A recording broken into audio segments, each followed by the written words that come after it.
Today's show is sponsored by the Electric Vehicle Association. Join up to support the electrification of transport and get the help you need to finance your own EV or clean energy future. And by the 10th annual Tesla raffle from GZ Chicago. Head to the link below and use the code TRANSPORTEVOLVED to get $25 off 2 tickets. And by Energy Sage. Visit the link in the description to find local, verified solar experts, community projects, and heat pump specialists in your area. And if you've been waiting to get tickets for this year's Everything Electric in Vancouver, Canada this September, stick around until later in the show when I'll tell you how you can support this channel and get 20% off your tickets. Welcome back to another episode of TEN, Transport Evolved News. Thanks for joining me. We start today's show with some official quarterly earnings published this week from both Rivian and Lucid. As usual, we are sharing figures in US dollars. Rivian, publishing its earnings on Tuesday, showed second quarter revenue of $1.16 billion, up 3% year over year, posting an adjusted loss of $1.26 per share. Worse than analysts expected, the company did show a sizable drop in material costs in the switch from its first generation R1 models to the new second generation R1 models. Meanwhile, Lucid's Q2 results beat expectations, setting new delivery records and recording a revenue of $200.6 million versus $192 million expected. Despite this, however, Lucid did leave the quarter with a larger adjusted loss than expected of 29 cents per share. After release of the Q2 earnings, an affiliate of the Saudi Arabia Public Investment Fund announced an additional $1.5 billion of funding for Lucid. From quarterlies to sales now, and we're hearing good sales figures trickling in for July. BYD posted its global plug-in sales for July this week, recording a total of 340,799 vehicles during the month, up 30.5% from the same month last year. It's worth noting, however, that the majority of that came from increased plug-in hybrid rather than battery electric sales. Meanwhile, in the US, Ford published its July EV sales figures, showing the impact its recent finance deals have made on sales. 5% of Ford's July sales were EVs, and EV sales were also up 5% on the same period last year, with 8,242 EV models sold. Despite naysayers, interest in Ford's EV range shows no signs of slowing yet.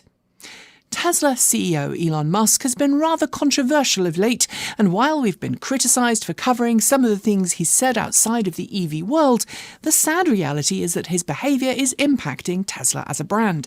This week, new data from Germany shows that pretty clearly, with pharmacy chain Rossmann announcing that it will no longer purchase Tesla vehicles for its fleet with immediate effect. A spokesperson for Rossmann explained that the decision was, quote, based on the incompatibility between the statements of Tesla CEO Elon Musk and the values that Tesla represents with its products, end quote. When pushed, the spokesperson stated that Elon Musk's support of Donald Trump, who has described climate change as a hoax, was instrumental to the company's decision to seek alternative EV brands.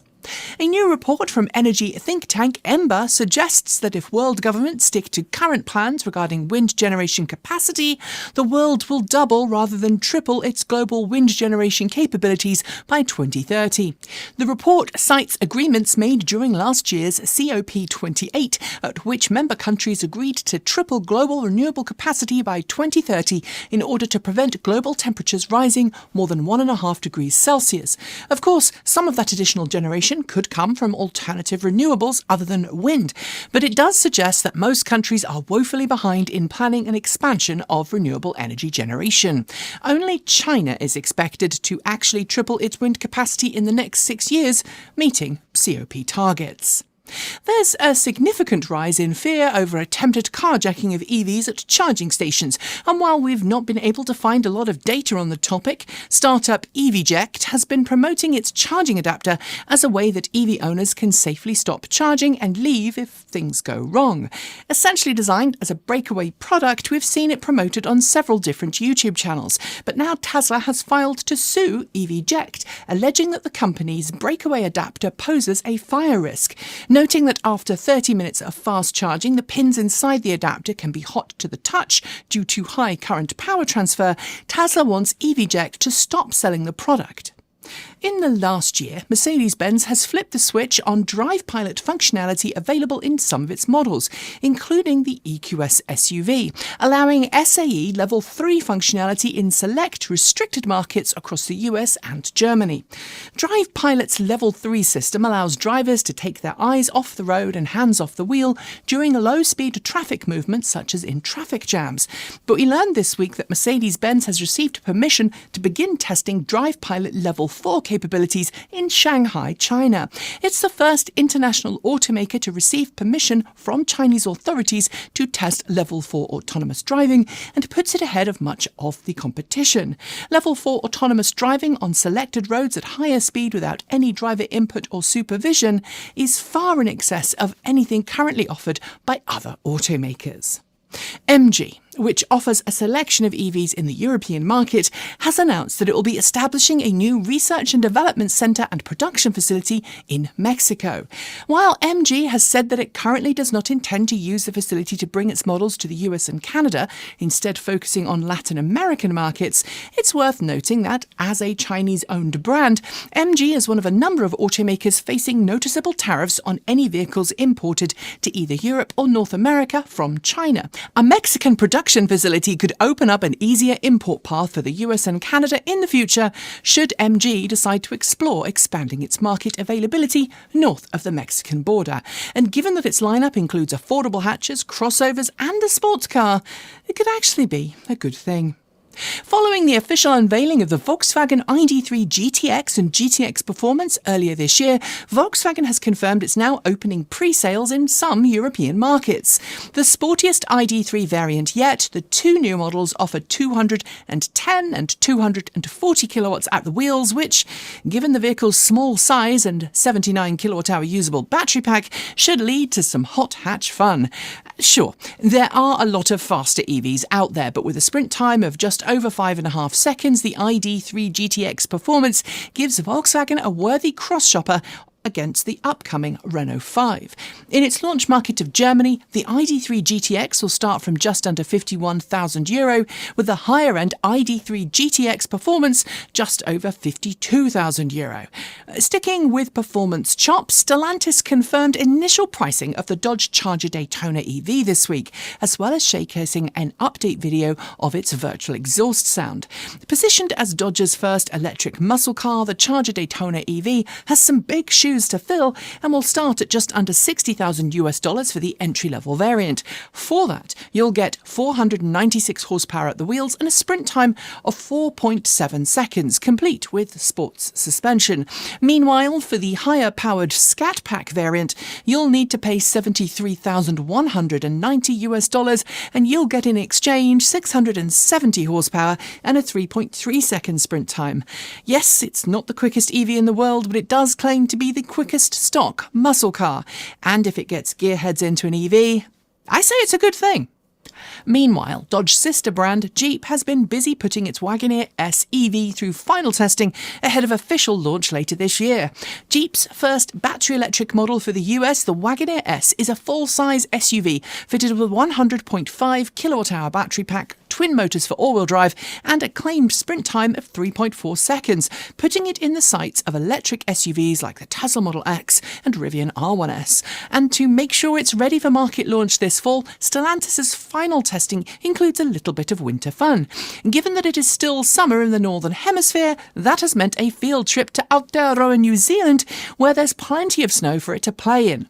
These images are the result of that field trip as shared by Jeep's CEO on LinkedIn. I have to admit, I wish I was there. Our short shorts are coming in a second, but first a word from the 10th annual Tesla raffle from Resiliency Chicago, where you can get the chance to win your choice of any of Tesla's currently in production passenger vehicles. That's a Tesla Model S, 3, X, Y or Cybertruck, or $50,000 in cash for those who would rather spend their prize funds on a different EV or perhaps something else entirely. Resiliency Chicago is a non-profit that focuses on empowering individuals and families in need towards self-sufficiency, utilising a wide range range of different services ranging from free food, furniture and clothing to assistance navigating governmental programs and finding new employment, as well as many more services. For your chance to win the Tesla of your choice, head to ccraffle.com where you can use the code TRANSPORTEVOLVED to get $25 discount off 2 tickets or $500 off 15. There are 9,999 tickets available and the draw will take place on September 9th, so make sure you get your tickets today. And now it's time for Short Shorts. Nissan has officially recalled both front and all-wheel drive variants of its 2023 model year Ariya to address a software issue with the vehicle's onboard inverter that can lead to a sudden loss of power. A dealer visit rather than OTA update is the required solution. Talking during Rivian's investor call this week, Rivian CEO and founder RJ Scaringe has confirmed that Rivian does not intend to remove its gear stalk from vehicles, as Tesla has in the past, noting that while it would save costs on builds, Scaringe said it wouldn't offer customer benefits. Tesla has begun a new partnership with Sunrun on its Tesla electric utility project. It will allow Tesla to expand the number of Tesla customers in Texas that can participate in ERCOT's Aggregated Distributed Energy Resources pilot program and thus strengthen Texan grid resiliency. Waymo has announced an expansion to its coverage area in the San Francisco Bay Area and Los Angeles. You can now get robotaxis driving you to and around the San Francisco Peninsula, but you can't take a Waymo robotaxi to SFO or indeed have it drive you along the 101 or the I-280. New sales data collected from the state of California shows that last quarter just over a quarter of new cars sold were battery electric, the second highest market share reported since 2020. Sadly, EV market share growth has slowed this year, but sticking with sales, there's bad news from Germany, where a reduction in EV incentives has shown that EV sales fell 37% in July. While other markets are expected to continue to show growth, Germany's decision to cut available incentives has really hampered EV adoption. Chinese battery firm CATL has announced a massive investment worth millions of dollars into eVTOL specialist AutoFlight. Given that CATL is not only a leader in battery manufacturing but also planning a new solid-state battery pack, it's a good deal for both parties. The US Department of Energy has announced a new $2.2 billion investment program this week that will aid in growing the US electrical grid and providing a more resilient grid moving forwards. It's an essential investment to help minimize outages and prepare for more distributed, renewable power generation. A partnership between Costco in Taiwan and Tesla that would have given Costco owners preferential deals on new Teslas has been killed by Elon Musk. Stating he didn't approve it, Musk nixed the deal, even though it focused on perks like supercharging rather than discounts. Chargepoint has unveiled a new connector for use on its EV charging stations called the OmniPort. Due to be fitted to its charging stations in North America, the OmniPort is Chargepoint's answer to Tesla's Magic Dock, allowing it to accommodate both NACS and J1772 or CCS Type 1 cars. NIO has confirmed that it's now successfully completed more than 50 million battery swap sessions in its home market of China. While other battery swap companies have come and gone, NIO appears to have found a business model that works for its customers. Volvo has announced a new lower-cost variant of its EX30 EV for customers in the UK. Starting at just under £33,000 sterling, it's the most affordable Volvo you can buy there and offers 209 miles on the WLTP test cycle. The US state of Washington, not to be confused with Washington, D.C., has officially launched a new incentive program designed to get lower-income families into EVs. If you earn less than $45,000 as an individual a year, you can save up to $9,000 off the price of a new EV if you lease. During the SNE Battery Day 2024 Expo in Seoul, South Korea this week, Samsung showcased its latest battery, a solid-state oxide battery designed exclusively for EVs. It promises a 20-year lifespan and a 500 watt-hours per kilogram energy density. New data from Edmunds is shining an interesting light on the vehicles most commonly used to replace Teslas. According to the list collated during the first half of this year, the Ford F-150 Lightning, Cadillac Lyriq and Kia EV9 were most commonly used to replace a customer's Tesla. electric motorcycle mobility operator Spyro has officially launched operations in Nigeria, where it says it will offer its motorcycle leasing services to citizens in up to 8 different provinces. Last year, it partnered with Kenya to put 1 million electric motorcycles on the roads of the country. It's official. While Tesla service centres will now happily install Tesla's optional light bar to Tesla Cybertrucks, they're not allowed to actually remove the blackout film or in fact connect the light bar to customers' vehicles. The customers are told they must do it themselves, which I presume circumvents rules about off-road lighting and road-going vehicles. Investigations are underway after a Mercedes-Benz EQE mysteriously caught fire in an underground parking garage in South Korea. It wasn't charging at the time and caught fire 3 days after being parked there. The vehicle was a Chinese-made EQE, which has different components to German-made examples. Hyundai is readying a new investment in Thailand worth $28 million.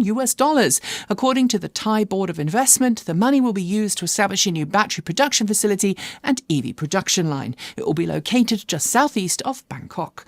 A Tesla Cybertruck veered off a Texas road and crashed into a culvert at speed, catching fire and ultimately killing the driver. It's the first fatality involving Tesla's Cybertruck, and the cause of the accident is not known at this time.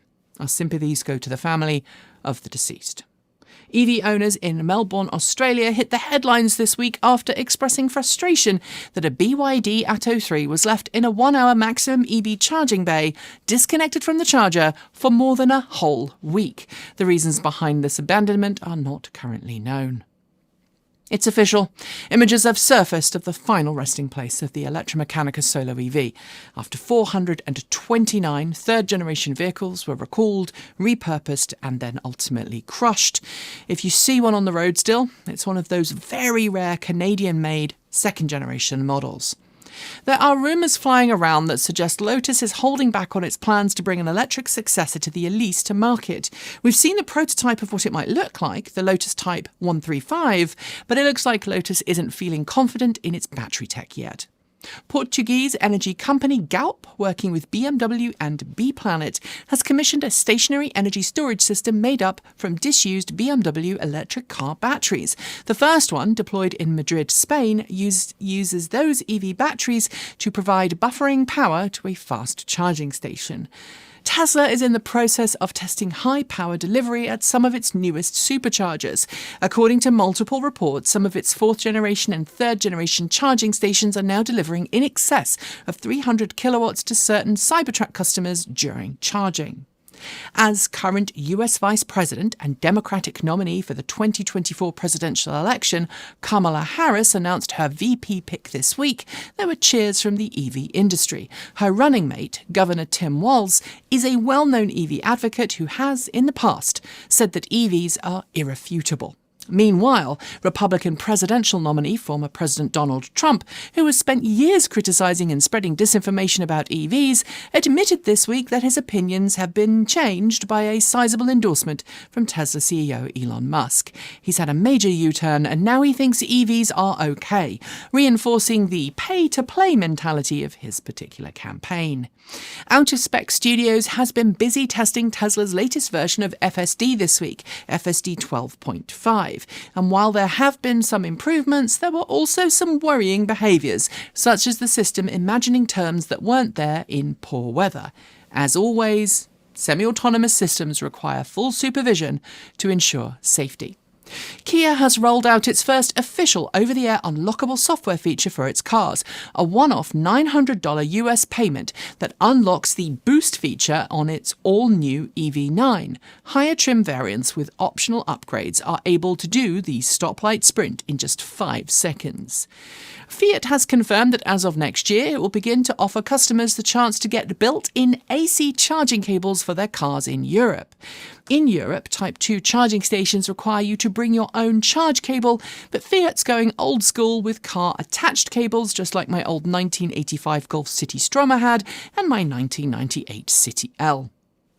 Ola Electric's CEO has been posting some cryptic messages online this week that suggest we are soon going to see its first all-electric motorcycle. While we don't have any hard and fast images yet, a reveal event is planned for later this month, so keep your peepers peeled.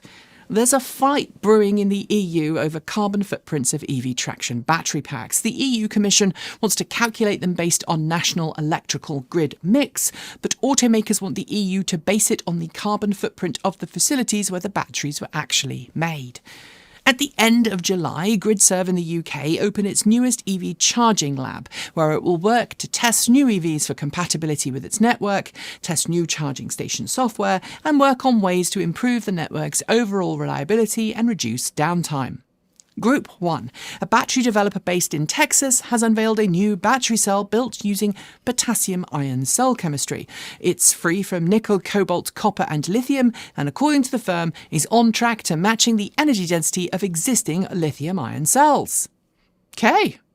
The Canadian province of Nova Scotia, where my mum is actually from, has just announced that the Canadian government has handed it a grant to install 660 new Level 2 charging stations across the region. The charging stations will be installed by year's end.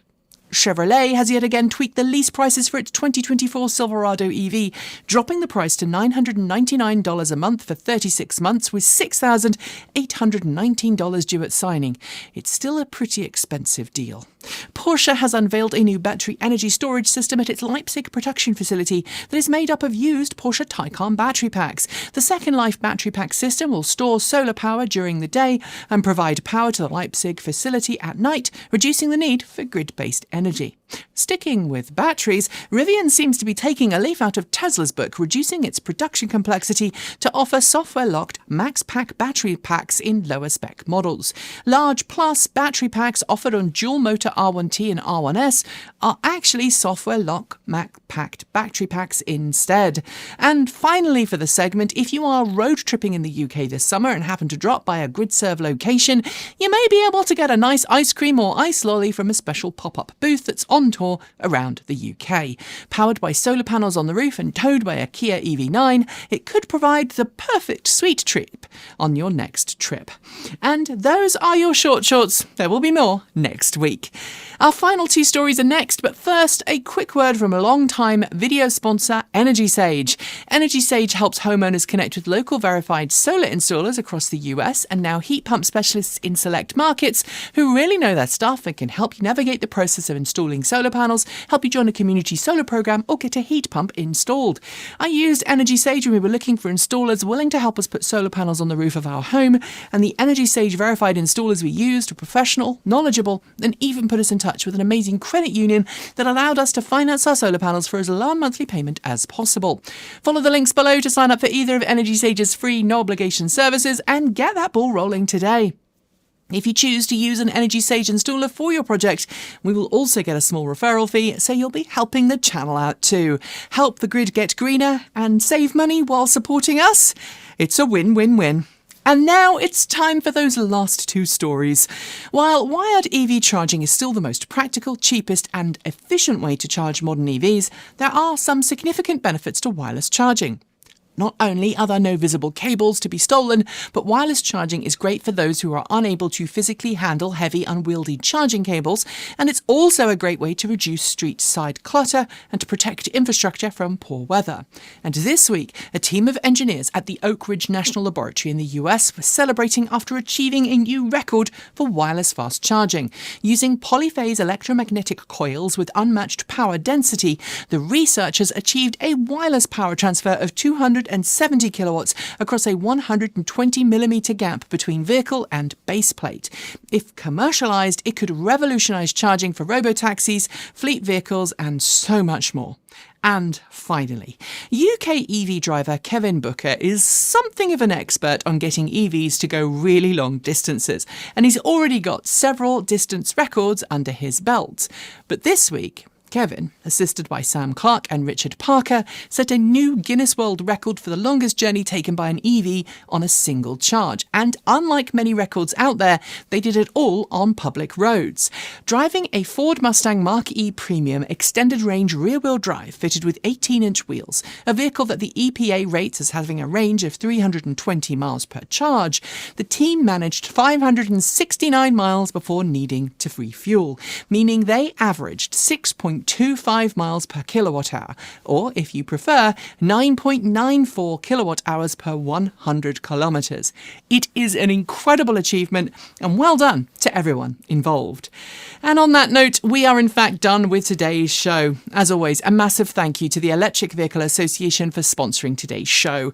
They've been advocating for EVs since 1967 and firmly believe that our future depends on us making the switch to clean, green electric cars today. The EVA can help you find someone near to you that can help you make the switch to electric. It can help you become an EV educator, and it can point you in the direction of monthly meetups for like-minded EV fans. Plus, if you become a member, you'll gain access to a clean energy and EV loan program set up between the EVA and the Colorado Clean Energy Credit Union. So find out more by heading to myeva.org. And thanks to the 10th annual GZ Chicago Tesla raffle. Follow the link on screen and use Transport Evolved at checkout to get your discounted tickets today. And of course, thanks to Energy Sage. Follow the links below to find out how easy it can be to get verified, trustworthy solar experts helping you make that step towards energy self-sufficiency, using solar on the roof of your home, by joining a community solar project, or by getting a heat pump installed. And if you are someone who made your own transportation or energy greener this week, whatever it was, and we've heard from many of you, good job. If you'd like to support this channel directly and YouTube ad revenue is not paying our bills, please consider supporting us from $1 a month on Patreon, which is about $10.08 per year. We are viewer supported because we believe the information we produce should be free to everyone. Nothing we make is behind a paywall, so if you support, thank you. You make this all possible.